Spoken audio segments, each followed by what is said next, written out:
And as we all continue filing in, I'll tell you that our next presenter, I think we're going to have a lot of fun together. I'm looking forward to this presentation. I was reading some information about child development, and this is not going to be a piece on child development, but it made me think a lot about the presentation that's coming up. One researcher, Joseph Chilton Pierce, said that play is the only way the highest intelligence of humankind can unfold. So our next presenter might actually agree with that, and she also might add that, you know, the old adage, all work and no play makes Jack a very dull boy. I think she might even add to that, in addition to just being dull, he might be unproductive, and he might actually impact the bottom line of his company. And so we want to invite Pam Meyer to come. She's going to share with us a shift from workplace to Playspace.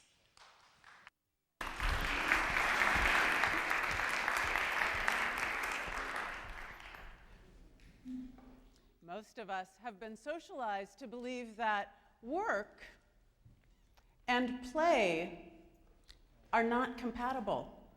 Now, this is a very insidious mindset. Even for me, my first workplace was literally a playing space.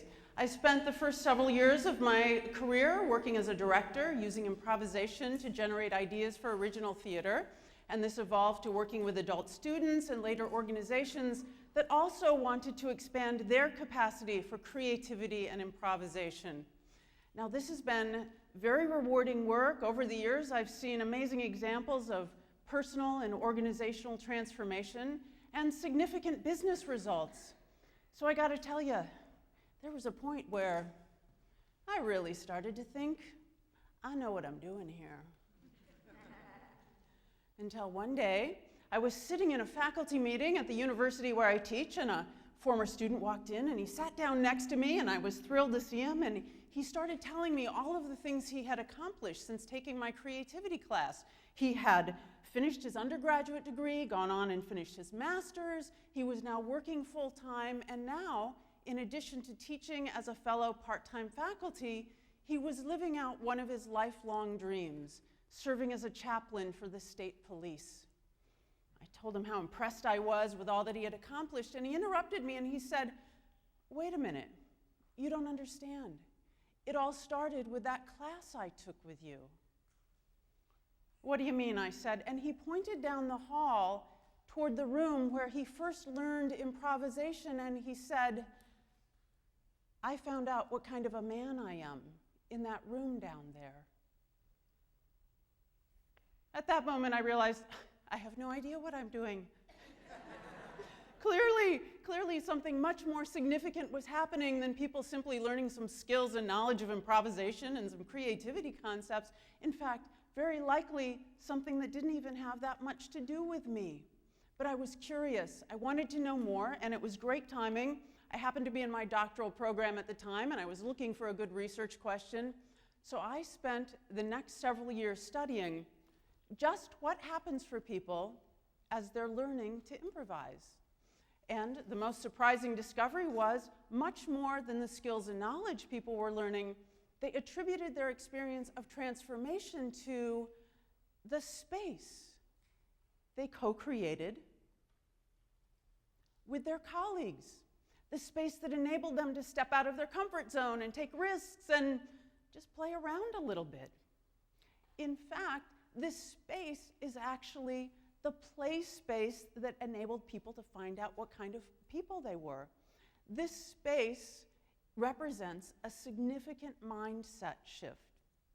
And it also means that we're reclaiming the very word play as a key dynamic of our adult success. So in this sense, play space is the space for the play of new possibilities and perspectives, for people to play new roles and develop new capacities, and for more play in the system, and for improvised play.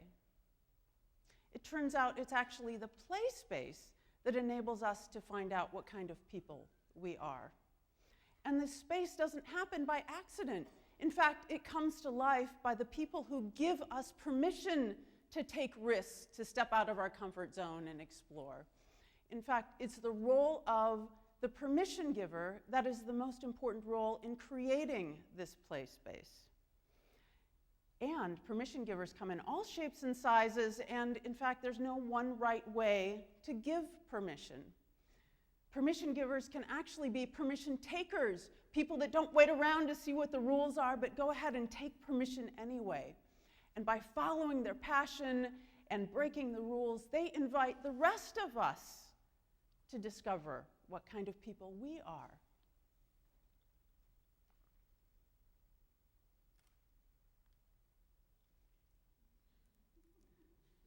I had the blessing and the curse to be raised by this man. My father was definitely a permission taker, didn't wait around to see what the rules were, and he was an architect, and he had a passion for flying from his years in the Air Force, and he rarely made the distinction between work and play. He gave permission to my brother and me in many ways, whether it was inviting us to join in when he was designing our new home or planning our next travel adventure. One particularly memorable experience happened on a weekend trip to the Oshkosh, Wisconsin Air Show. My father became enamored of this small, home-built airplane kit that looked suspiciously like George Jetson's spaceship. By the time we got back home, my father invited us to play around with this idea a little bit, and his challenge to us wasn't to figure out whether or not it was safe or affordable or even where he would build it. No, he invited us to help him figure out where he would land the plane in his commutes to his office in downtown Iowa City. Now, because it was supposedly amphibious, we figured out he could land it in the pond behind our house, but we never did figure out a suitable landing spot in downtown Iowa City, so that idea soon fell by the wayside.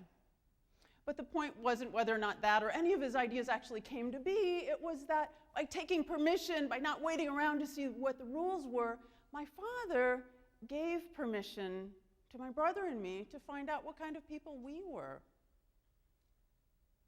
Now, living with a permission taker can also be disruptive. One Sunday afternoon, my brother and I were watching television, an old Star Trek episode in the family rec room, and my dad walked in and he turned down the volume on the television, and he sat down and proceeded to inform my brother and me that he and my mom were separating and that he would be moving out the following weekend. My brother and I sat in stunned silence, and my dad got up, went over to the television, turned up the volume, and left the room to start packing his boxes.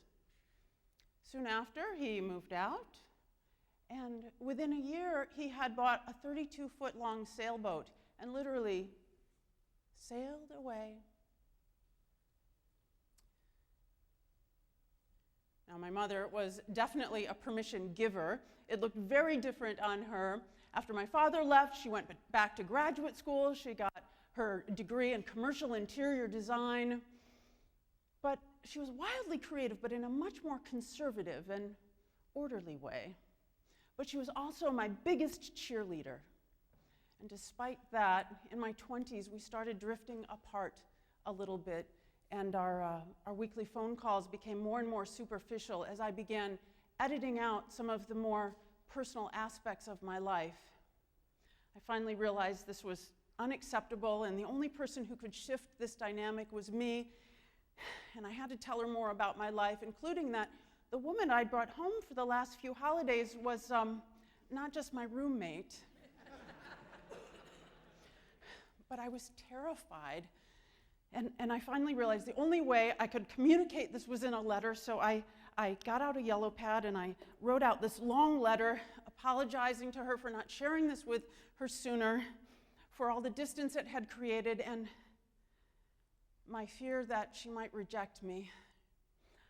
I folded the letter, I got it ready to mail, I got my dog, and we walked to the post office. I stood outside that mailbox for the longest time, knowing that when I let go of that letter, my life would never be the same. There'd be no turning back. I mailed the letter. I went back home and I called my mom and I told her that this letter was coming, but I couldn't talk about it, and I told her that I just needed her to read it and then we could talk about it on the phone, and she didn't seem alarmed. She just said she was going on a business trip and she promised me that in a few days when she got back, she'd call as soon as she read the letter. A few interminable days later, the phone rang. It was my mom. "Hi, honey," she said. "I'm back from my business trip and I've gone in the house. I haven't even unpacked the car yet, but I'm just calling to tell you that your letter isn't here yet. And I'm not calling you because of anything that could be in the letter."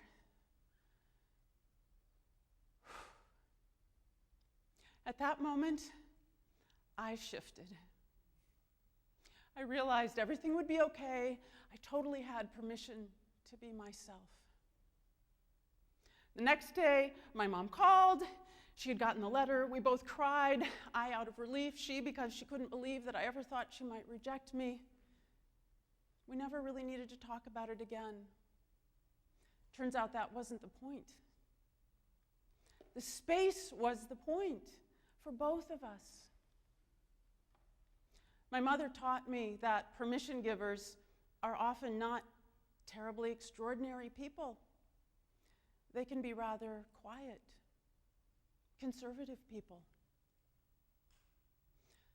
But I have seen extraordinary things happen when people finally realize they have permission and they have the play space to be themselves. People like Stacey. Stacey was this small, shy administrative assistant, and she found herself in my creativity class after finally giving in to encouragement from a friend.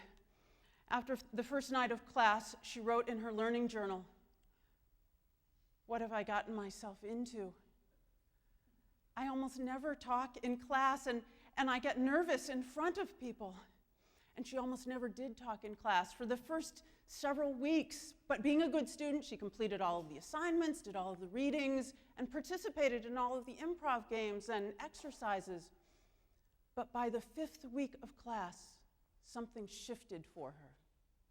We had begun improvising full scenes, and she found herself in a scene playing a bank robber in a ski lodge. And all of a sudden, she grabbed her 6'2" classmate and put him in a headlock and put an imaginary gun to his head. And she took control of the entire scene. The class went up for grabs, hooting and hollering, and when the scene was over, they burst into applause. That night, in her learning journal, Stacey wrote, "I was pretty astonished with myself. I felt it. As I was leaving class, it was a feeling of sureness, freedom, being optimistic about me." And later on, she reflected, "I was neither embarrassed nor shy. I have learned that I will not be judged, and I can shout or scream as loud as I want, and I don't care if anybody judges me." Stacey found her voice, literally, because her colleagues co-created the play space for her and gave her permission, and she took it. When I interviewed Stacey 3 months later, she shared that she was now standing up in her church and giving spontaneous testimonials. She had joined Toastmasters. In fact, last I heard, she was president of her chapter. People also make the shift from workplace to play space in organizations, even fast-paced, high-pressure, resource-strapped organizations. Organizations like the Office of Academic Enhancement at the Chicago Public Schools, one of the most resource-strapped organizations I've had the honor to work with. When Abigail Joseph took over as director of the department, she made a commitment to make a shift, to create a culture of collaboration, innovation, and resource sharing. And as part of our work together, we spent a day off-site at Catalyst Ranch, this wonderful meeting space in Chicago with brightly colored walls and beanbag chairs and mismatched couches. We had spent a couple of hours improvising together and learning and reflecting, And then they moved into breakout groups to start generating ideas to some of their most pressing issues. These were serious and passionate conversations. But all of a sudden, I started hearing giggling, and people were pointing to the table in the corner. And I looked over, and Abigail, the well-respected director of the department, was engaged in a very serious conversation, but she happened to be wearing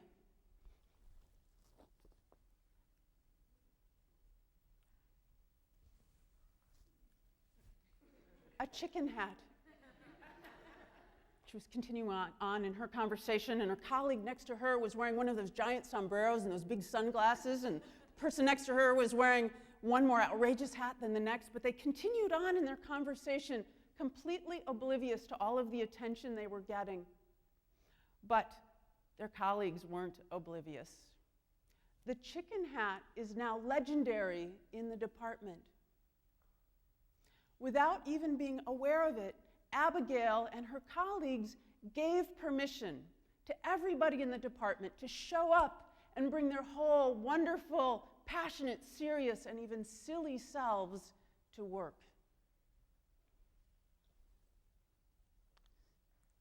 She created the Playspace for the play of new ideas, for people to play new roles, for more play in the system, and for improvised play. I recently heard artist and management scholar Nancy Adler speak, and she shared that she now sees her role as outing other people's humanity. And coming out can be a terrifying process. And I believe if we're really showing up, we come out around our humanity a little bit more each day. First to ourselves, and then to the people around us. And for many of us, this means making a huge shift. But it's a shift that can happen if we have enough play space in which to make it. When I began, I shared my humbling discovery that after years of practice, I realized I didn't really know what I was doing. Now, that doesn't mean, of course, I wasn't doing it. I had been creating play space all along, maybe even giving and taking permission from time to time. I just hadn't been aware of it. You've been doing it too. And my hope is that after hearing some of these stories today, you will be more aware of your role playing the permission giver, and you also will help others make the shift from workplace to play space. Thank you.